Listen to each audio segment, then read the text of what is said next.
In the twilight-shadowed village of Nerith, where the wind carried whispers through the woven braids of every woman, long hair was a binding thread and emblem of obedience and silence. Elira, 17 and spirited, often looked upon her reflection and wondered what she might look like if she were truly free. Her hair, thick and black, trailed behind her like a leash. But one day, while exploring the shattered remains of an ancient temple deep within the Miriath woods, that night, Elira dreamt of a radiant woman standing bald in the moonlight, her skin glowing like polished stone. Around her floated other women, shaven, serene, powerful. The woman placed her hand on Elira's head and whispered, "To see clearly, you must strip away the veil." When she awoke, the razor was still beside her bed, gleaming.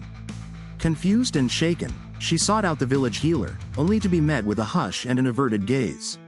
The Order of the Sheared, she was told, had been exiled generations ago. They had dared to cut away their hair and their obedience both. Unable to let the vision go, Elira confided in her closest friend, Kim. Mischievous and fearless, Kim proposed a test of courage. Travel through the Forest of Mirrors, a place rumored to show one's truest self. There, Elira came upon a clearing where an old woman waited beside a stone basin. Her head was clean-shaven, her eyes sharp with knowing. "The world will fight your freedom."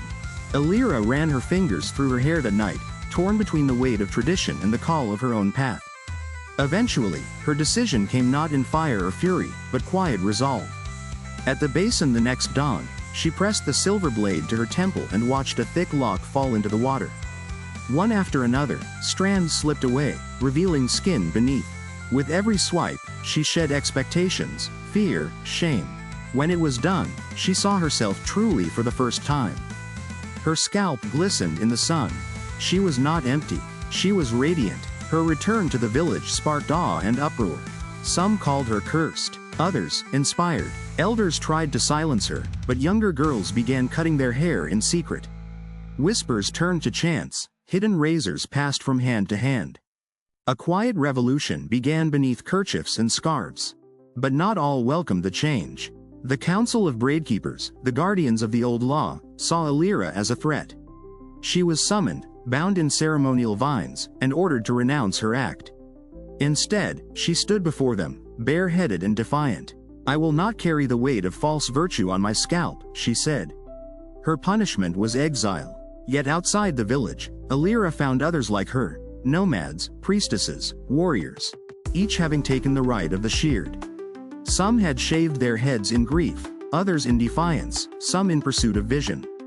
Together, they formed a caravan of radiant skulls beneath the stars, traveling from town to town, telling stories, offering the blade to those who were ready. Over time, the act became sacred once more, no longer taboo but celebrated. Entire festivals bloomed around the ritual. Parents shaved their children's heads as a coming-of-age gesture. Lovers did it to mark devotion. Widows, to embrace healing. For Elira, each new head she shaved was a baptism, a flame passed on. Years later, Elira would return to Nerith, not as a girl with questions, but a woman with answers.